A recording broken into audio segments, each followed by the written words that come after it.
당신들이 50년 전 우리를 위해 흘린 땀을 잊지 않았습니다.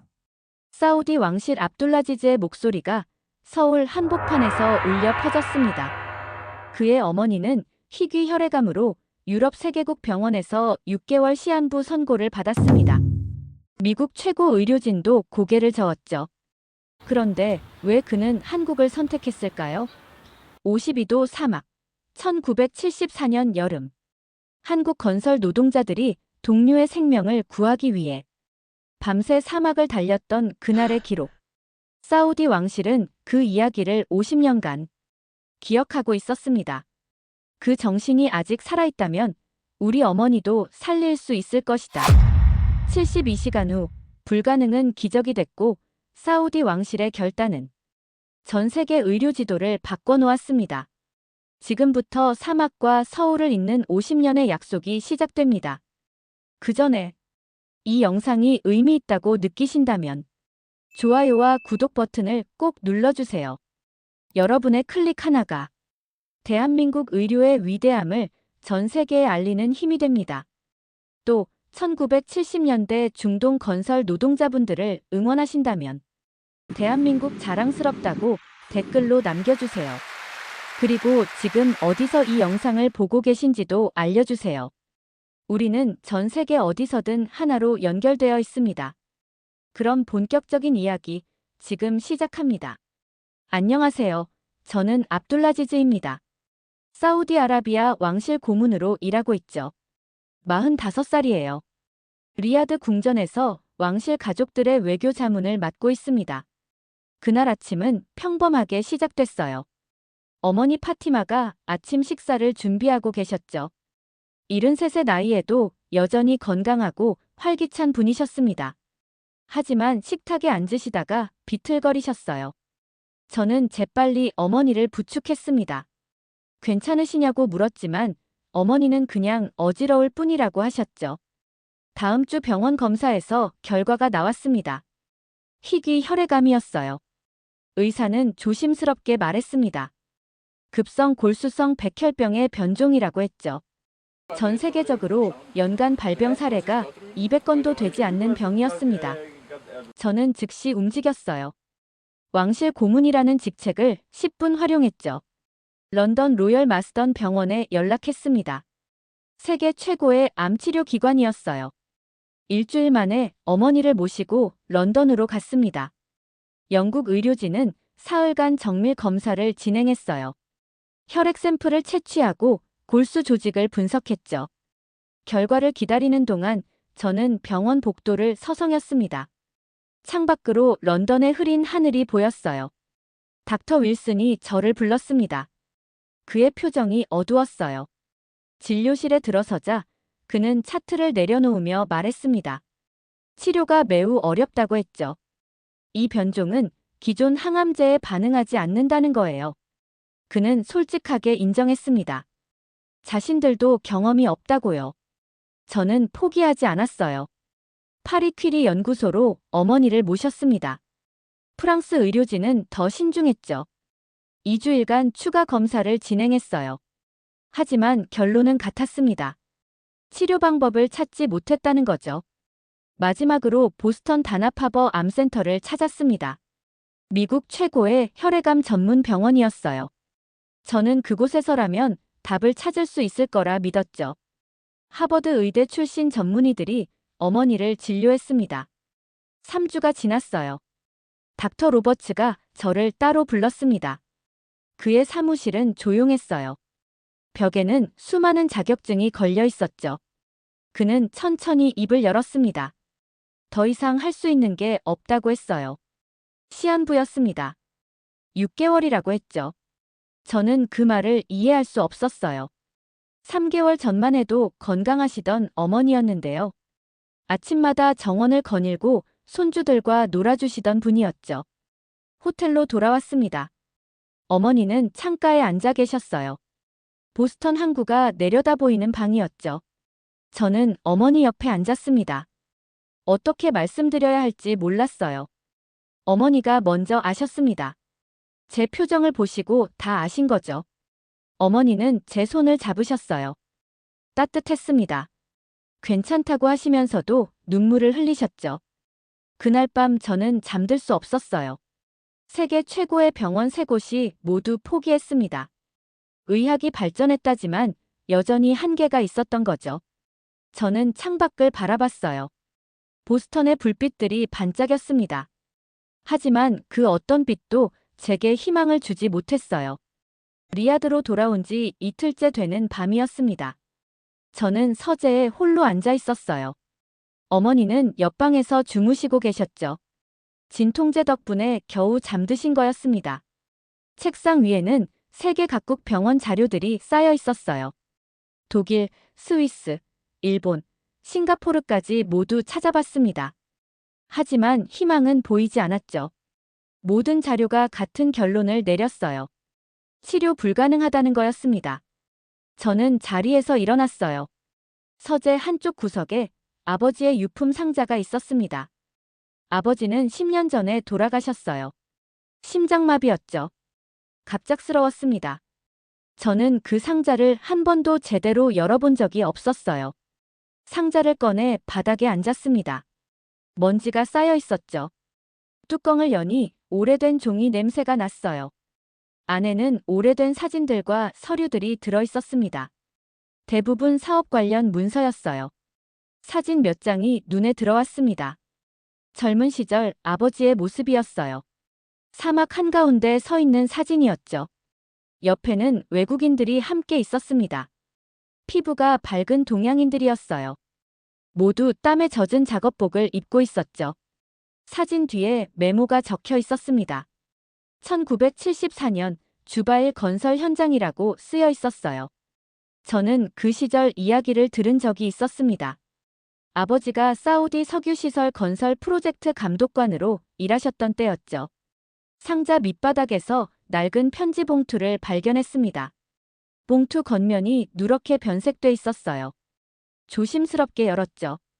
안에는 아버지의 손글씨로 가득한 편지가 들어 있었습니다. 편지는 할아버지께 보내는 내용이었어요. 날짜는 1974년 8월 3일이었습니다. 저는 편지를 읽기 시작했죠. 아버지는 그날의 일을 상세히 기록하고 계셨습니다. 사막 한가운데서 사우디 동료 한 명이 쓰러진 일이었어요. 열사병이었죠. 기온은 52도였다고 했습니다. 그늘도 없고 물도 부족한 상황이었어요. 가장 가까운 병원은 200km 떨어진 곳이었습니다. 구급차가 도착하려면 최소 4시간이 걸렸죠. 모두가 포기하려던 순간이었어요. 한국인 노동자들이 움직였다고 했습니다. 그들은 자신들의 트럭을 꺼냈어요. 낡고 덜컹거리는 트럭이었죠. 하지만 그게 유일한 방법이었습니다. 3명의 한국인이 쓰러진 동료를 트럭에 싣고 사막을 달렸다고 했어요. 아버지는 그 트럭을 따라갔다고 하셨습니다. 사막 도로는 포장도 안 돼 있었어요. 돌멩이와 모래뿐이었죠. 트럭이 덜컹거릴 때마다 환자가 비명을 질렀다고 했습니다. 하지만 한국인들은 멈추지 않았어요. 중간에 트럭 타이어가 펑크났습니다. 한국인들은 사막 한가운데서 타이어를 교체했어요. 50도가 넘는 뜨거운 모래 위에서요. 손이 데었지만 계속 작업했다고 했죠. 3시간 만에 병원에 도착했습니다. 한국인들은 환자를 직접 응급실까지 들고 갔어요. 그리고 의사들에게 상황을 설명했죠. 아랍어도 제대로 못했지만 몸짓으로 설명했다고 합니다. 환자는 살아났어요. 의사가 말했답니다. 1시간만 늦었어도 위험했을 거라고요. 한국인들의 신속한 행동이 생명을 구한 거였죠. 아버지는 편지 끝부분에 이렇게 쓰셨습니다. 그들은 환자를 형제라고 불렀다고요. 국적도 피부색도 다르지만 같은 현장에서 일하는 형제라고 했답니다. 아버지는 그날 이후 한국인들을 다르게 보셨다고 했어요. 저는 편지를 다 읽고 한참을 그대로 앉아 있었습니다. 50년 전 이야기였어요. 하지만 생생했죠. 그 사막의 뜨거운 공기가 느껴지는 것 같았습니다. 사진을 다시 봤어요. 아버지 옆에 서 있던 한국인들이었습니다. 그들의 얼굴은 땀과 먼지로 뒤덮여 있었지만 눈빛은 맑았어요. 생명을 구한 사람들의 눈빛이었죠. 저는 천천히 일어났습니다. 창밖을 봤어요. 리야드의 밤하늘이었죠. 별이 총총했습니다. 그 별빛 아래 50년 전에도 같은 사막이 있었을 거예요. 그리고 그곳에서 한국인들이 생명을 구했던 거죠. 문득 생각이 들었습니다. 그 정신이 아직도 남아있을까요? 50년이 지난 지금도 한국인들은 여전히 그런 마음을 가지고 있을까요? 저는 편지를 조심스럽게 접었어요. 그리고 책상으로 돌아가 노트북을 켰습니다. 검색창에 입력했죠. 한국 의료 기술이라고요. 노트북 화면이 밝아졌습니다. 저는 한국 의료에 대한 자료를 찾기 시작했어요. 처음엔 반신반의했죠. 세계 최고라는 병원들이 모두 포기한 병을 한국에서 치료할 수 있을까요? 하지만 검색 결과는 예상 밖이었습니다. 서울 아산병원의 줄기세포 치료 성공률이 눈에 들어왔어요. 희귀 혈액암 치료에서 78%의 생존율을 기록하고 있었죠. 런던이 52%, 보스턴이 61%였던 것과 비교하면 놀라운 수치였습니다. 더 깊이 조사했어요. 한국은 줄기세포 연구에서 세계 선두권이었습니다. 특히 맞춤형 치료 분야에서요. 환자 개개인의 유전자를 분석해서 최적화된 치료를 제공한다고 했죠. 논문들을 읽어봤습니다. 대부분 국제 학술지에 실린 것들이었어요. 한 가지 더 눈에 띄는 점이 있었습니다. 치료 속도였어요. 다른 나라에서 석 달 이상 걸리는 진단과 치료 계획 수립을 한국은 2주일 안에 끝낸다고 했습니다. 시간이 촉박한 저희에게는 중요한 요소였죠. 새벽 4시가 됐어요. 저는 자료를 출력해서 정리했습니다. 다음 날 왕실 의료자문단 회의가 있었거든요. 설득해야 했어요. 회의실에 들어섰을 때 7명의 자문단이 앉아 있었습니다. 모두 의학 박사 학위를 가진 사람들이었어요. 왕실 가족들의 건강을 책임지는 전문가들이었죠. 저는 준비한 자료를 나눠줬습니다. 한국 의료 시스템에 대한 분석 자료였어요. 하지만 반응은 차가웠죠. 닥터 알파이살이 먼저 입을 열었습니다. 한국이라니 너무 모험적이라고 했어요. 다른 자문들도 동조했습니다. 왕실 고문의 가족이 치료받을 곳으로는 적절치 않다는 거였죠. 유럽이나 미국의 유명 병원을 다시 알아보자고 했어요. 더 나은 실험적 치료법이 있을 거라고 했습니다. 저는 참지 못하고 말했어요. 이미 3곳의 최고 병원을 다녀왔다고요. 모두 포기했습니다. 6개월이라는 시한부를 받았죠. 더 이상 기다릴 시간이 없다고 했어요. 닥터 압둘라가 조심스럽게 물었습니다. 왜 하필 한국이냐고요? 저는 아버지의 편지 이야기를 꺼냈어요. 50년 전 사막에서 있었던 일을 말했죠. 한국인들이 우리 동료를 살렸다고 했습니다. 회의실이 조용해졌어요. 모두가 그 이야기를 알고 있었던 건 아니었습니다. 닥터 알파이살이 한숨을 쉬었어요. 그건 과거의 일이고 지금은 다르다고 했죠. 의료는 감정이 아니라 과학으로 판단해야 한다고 했습니다. 틀린 말이 아니었어요. 하지만 저는 데이터도 제시했죠. 생존율 수치, 치료 성공 사례, 최신 연구 논문들을 보여줬어요. 객관적인 자료들이었습니다. 그래도 자문단은 회의적이었어요. 회의는 2시간 동안 계속됐습니다. 결론은 나지 않았어요. 최종 결정은 제게 맡기돼 왕실 차원에서 공식 지원은 어렵다고 했죠. 개인적으로 알아서 하라는 뜻이었습니다. 저는 회의실을 나왔어요. 복도를 걷는데 무거웠습니다. 왕실의 지원 없이 움직이는 건 쉽지 않았죠. 하지만 포기할 수는 없었어요. 집으로 돌아와 어머니 방으로 갔습니다. 어머니는 침대에 앉아 창밖을 보고 계셨어요. 저를 보시더니 미소 지으셨죠. 어떻게 됐냐고 물으셨어요. 저는 솔직하게 말씀드렸습니다. 자문단이 반대한다고요. 너무 모험적이라고 했다고 말씀드렸죠. 하지만 저는 가고 싶다고 했어요. 한국으로 가고 싶다고 했습니다. 어머니는 제 손을 잡으셨어요. 왜 한국이냐고 물으셨죠? 저는 아버지의 편지를 보여드렸습니다. 어머니는 편지를 천천히 읽으셨어요. 눈가가 젖어들었죠. 편지를 다 읽으신 어머니가 말씀하셨습니다. 당신 할아버지를 살린 사람들이라고 하셨어요. 그렇다면 믿어볼 만하다고 하셨죠. 어머니는 창밖을 보며 말씀하셨습니다. 어차피 시간이 얼마 없다면 모험을 해볼 만하다고요. 저는 고개를 끄덕였어요. 그날 밤 저는 서울 아산병원에 이메일을 보냈습니다. 어머니의 진료 기록을 첨부했어요. 긴급 상담을 요청했죠. 다음 날 오전 답장이 왔습니다. 빨랐어요. 혈액종양내과 김현우 교수님이 직접 회신하셨더군요. 진료 기록을 검토했고 치료 가능성이 있다고 했습니다. 가능한 빨리 방문해달라고 했죠. 저는 즉시 움직였어요. 전용기를 예약했습니다. 개인 비용으로요. 왕실 지원 없이 진행하는 거였죠. 간호사 2명을 고용했어요. 비행 중 어머니를 돌볼 사람이 필요했으니까요. 이틀 후 우리는 공항으로 향했습니다. 어머니는 휠체어에 앉으셨어요. 많이 약해지셨죠. 하지만 눈빛만은 살아계셨습니다. 비행기에 오르기 전 저는 리야드 하늘을 올려다봤어요. 맑았습니다. 어머니가 제 손을 쥐셨어요.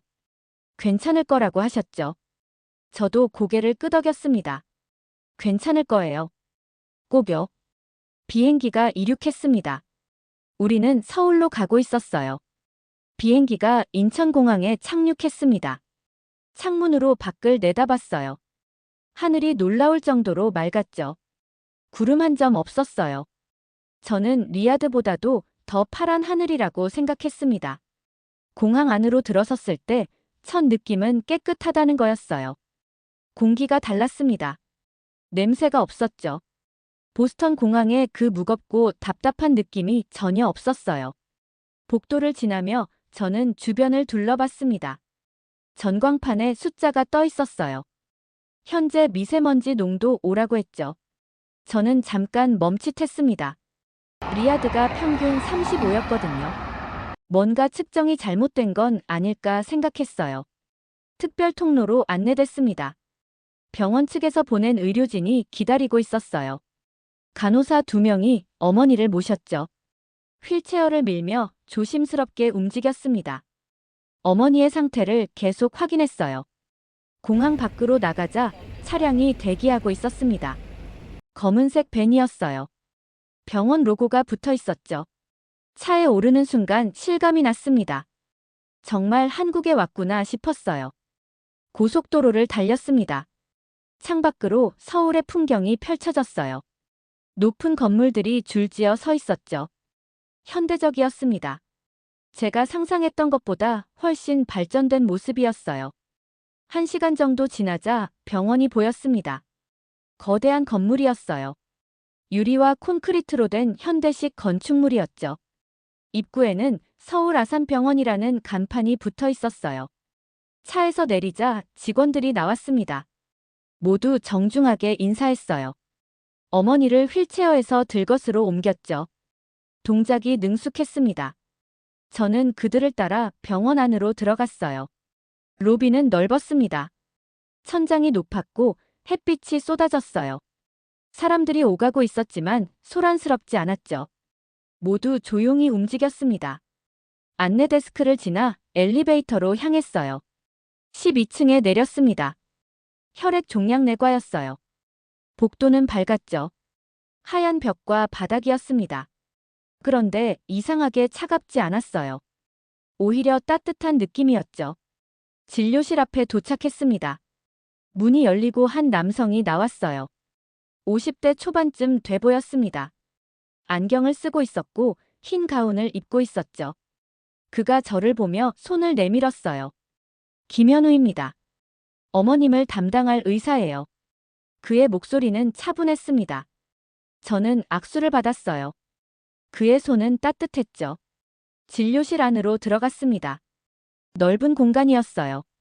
책상과 의자, 그리고 큰 모니터가 있었죠. 김현우 교수는 어머니를 침대에 눕도록 도왔어요. 간호사들이 바이탈을 체크했습니다. 교수님은 저에게 자리를 권했어요. 저는 의자에 앉았죠. 그는 컴퓨터 화면을 켰습니다. 어머니의 진료 기록이 떠올랐어요. 런던, 파리, 보스턴에서 받은 모든 검사 결과가 거기 있었죠. 교수님은 화면을 자세히 들여다봤습니다. 몇 분간 침묵이 흘렀어요. 저는 긴장했죠. 그도 포기할까봐 두려웠습니다. 다른 의사들처럼요. 하지만 김 교수님은 고개를 끄덕이며 말했어요. 어렵지만 가능성이 있다고 했습니다. 유럽과 미국에서 놓친 부분이 있을 수 있다고 했죠. 한국의 진단 시스템은 조금 다르다고 설명했어요. 저는 앞으로 기울었습니다. 어떻게 다르냐고 물었어요. 교수님은 태블릿을 꺼내 보여줬습니다. 메디코어라는 시스템이었어요. 인공지능 진단 프로그램이었죠.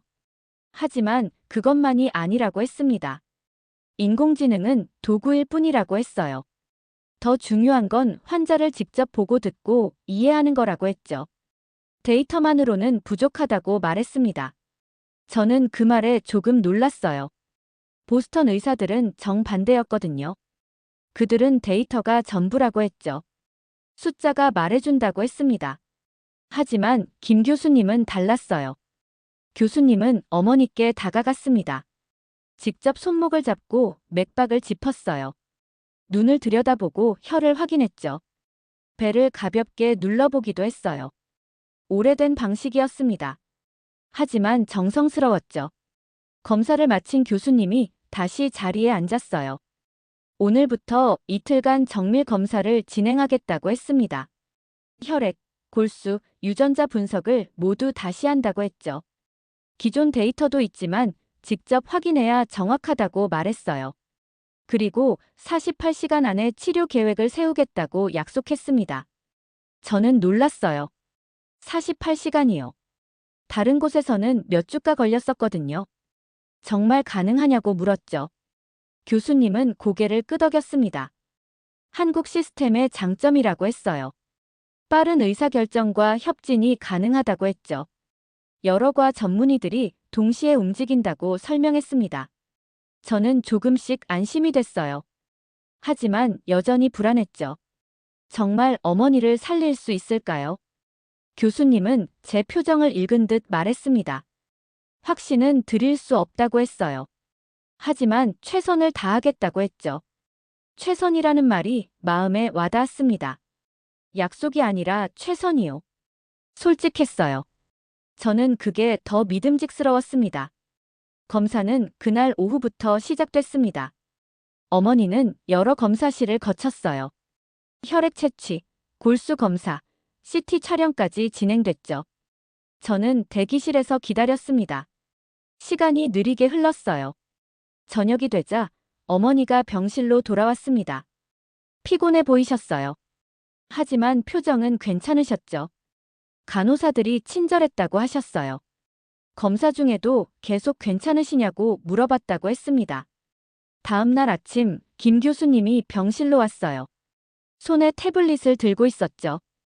밤새 메디코어 시스템이 분석을 진행했다고 했습니다. 결과가 나왔다고 했어요. 교수님은 의자를 끌어와 앉았습니다. 화면을 저에게 보여줬어요. 복잡한 그래프와 숫자들이 가득했죠. 저는 이해할 수 없었습니다. 하지만 교수님이 천천히 설명하기 시작했어요. 메디코어가 어머니의 유전자 데이터를 완전히 재분석했다고 했습니다.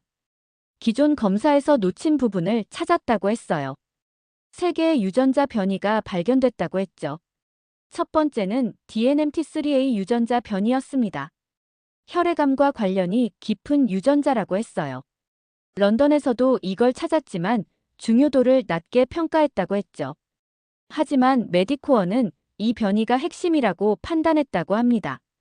두 번째는 TET2 유전자였어요. 이건 파리에서도 발견하지 못했다고 했습니다. 검사 방식이 달랐기 때문이라고 했죠. 한국은 더 정밀한 차세대 염기서열 분석을 사용한다고 설명했어요. 세 번째가 가장 중요했습니다. ASXL1 유전자 변이였어요. 이건 보스턴에서도 완전히 놓쳤다고 했죠. 왜냐하면 이 변이는 특정 조건에서만 나타나기 때문이라고 했습니다. 메디코어가 수백 가지 조건을 시뮬레이션하며 찾아냈다고 했어요. 저는 화면을 뚫어지게 봤습니다.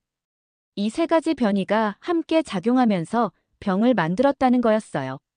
하나하나는 큰 문제가 아니었죠.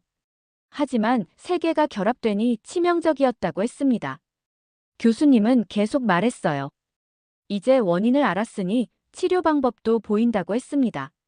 맞춤형 줄기세포 치료를 준비하겠다고 했죠. 어머니의 유전자에 맞춰 최적화된 세포를 만든다고 설명했어요. 저는 믿기지 않았습니다. 세계 최고 병원 세 곳이 몇 달간 찾지 못한 걸 여기선 하루 만에 찾았어요. 정말이냐고 물었죠. 교수님은 고개를 끄덕였습니다. 메디코어의 데이터를 이미 3번 검증했다고 했어요. 하지만 교수님은 한 가지 더 말했습니다. 인공지능이 답을 찾았지만 그게 전부는 아니라고 했어요. 중요한 건 이 데이터를 어떻게 해석하고 적용하느냐라고 했죠. 기술은 도구일 뿐이라고 다시 강조했습니다. 저는 그 말에 공감했어요. 보스턴에도 최첨단 장비가 있었죠. 하지만 그들은 데이터만 봤습니다. 환자는 보지 않았어요. 여기는 달랐죠. 기술과 인간이 함께 움직이고 있었습니다.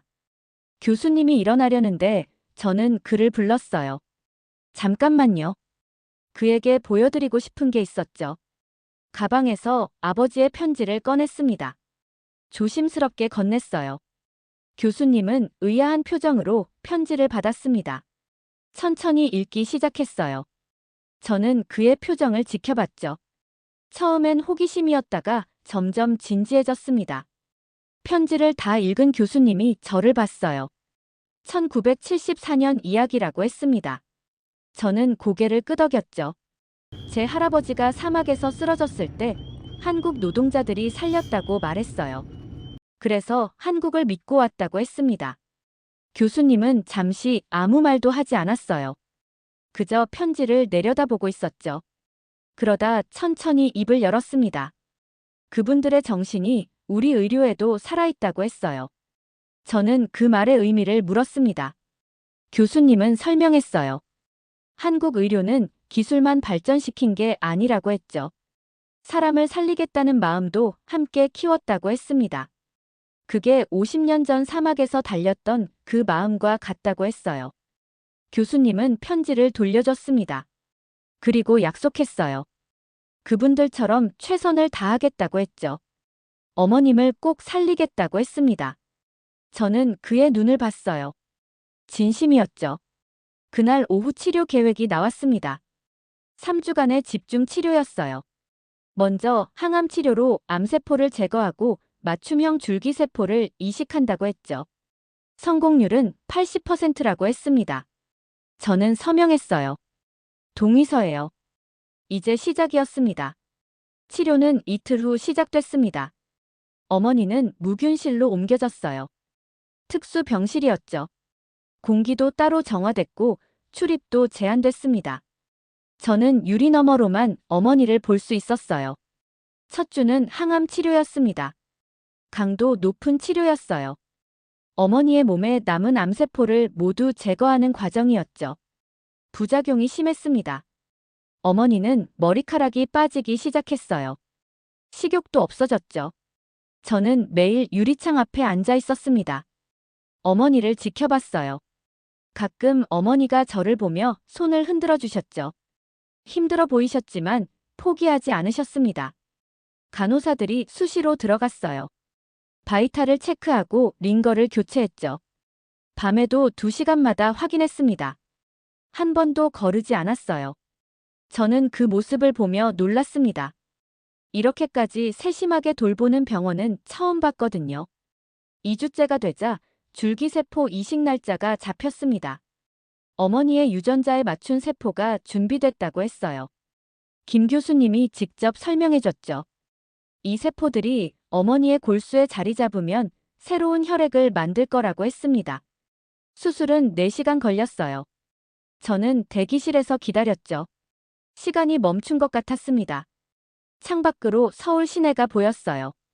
자동차들이 오가고 사람들이 걸어 다녔죠. 평범한 일상이었습니다. 하지만 제겐 전혀 평범하지 않은 시간이었어요. 수술이 끝났다는 연락을 받았습니다. 성공적이었다고 했어요. 이제 세포가 자리 잡기를 기다려야 한다고 했죠. 최소 일주일은 걸린다고 했습니다. 그 일주일은 가장 힘든 시간이었어요. 어머니의 면역력이 거의 없었죠. 감염이 가장 큰 위험이었습니다. 무균실 안은 철저하게 관리됐어요. 들어가는 모든 물건이 소독됐죠.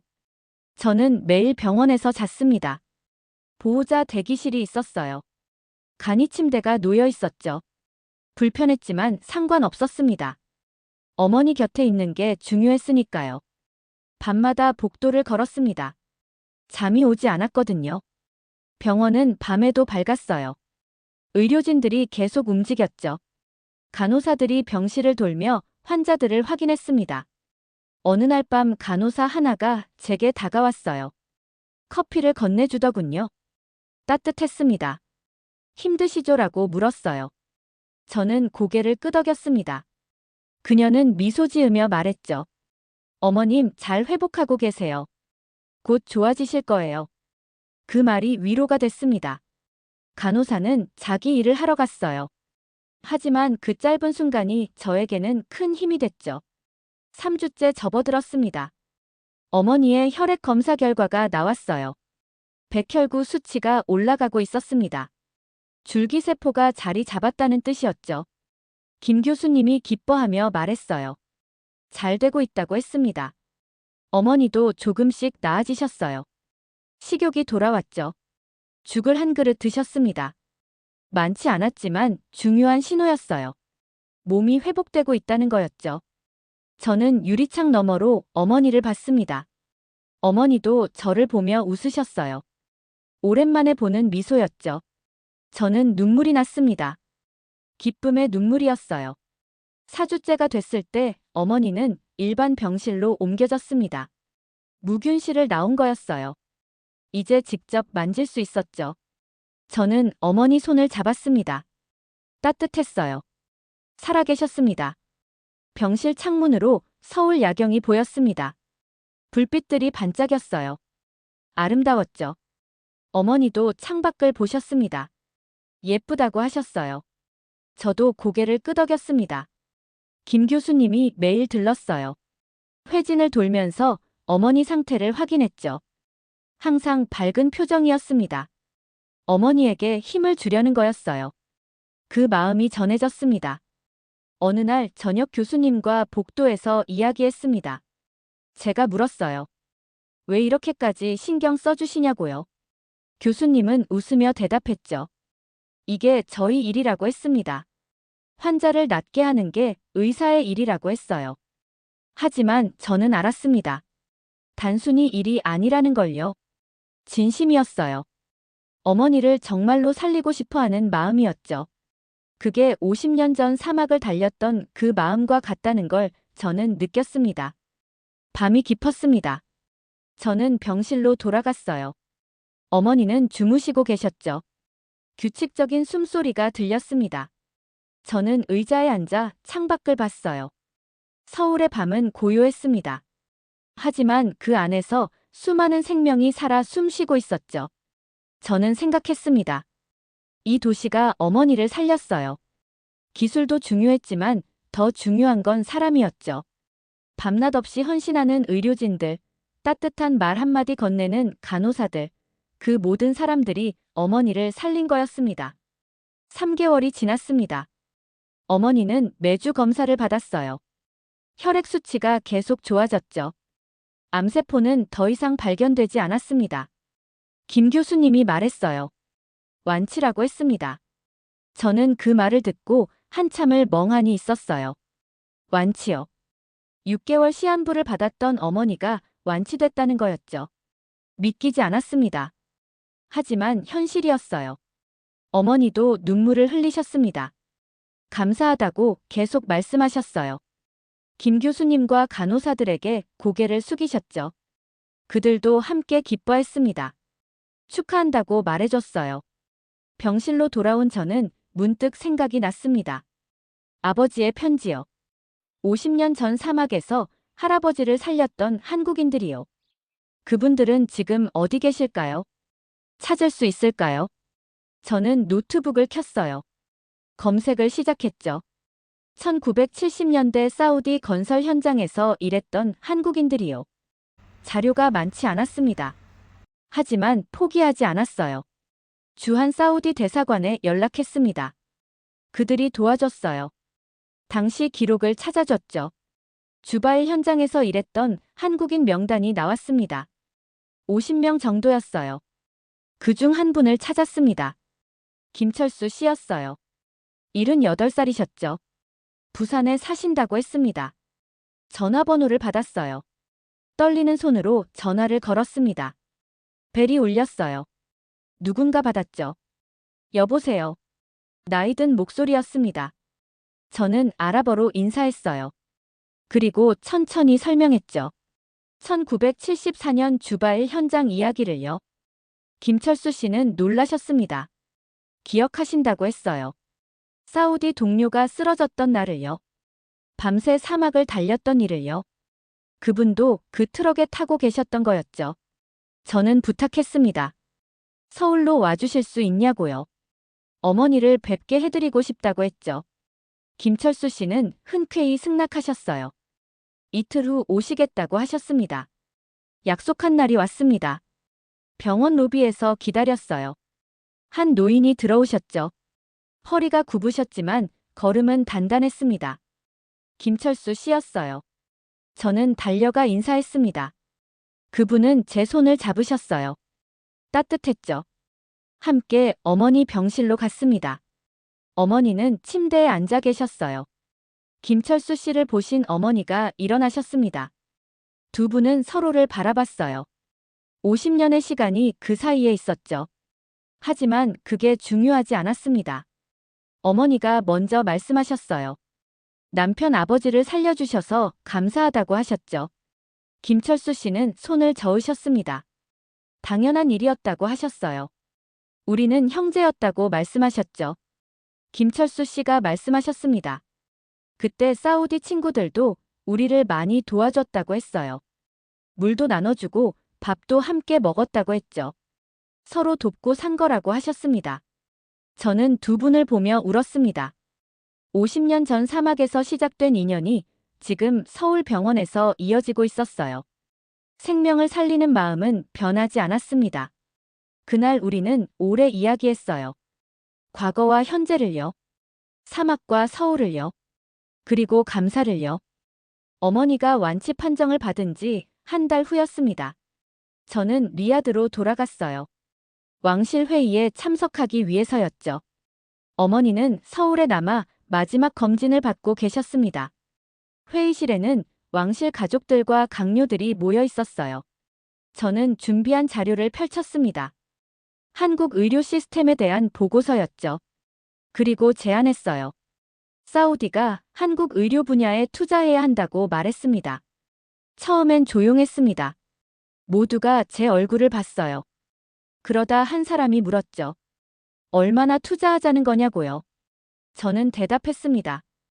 50억 달러라고 했어요. 회의실이 술렁였습니다. 거액이었죠. 하지만 저는 확신이 있었어요.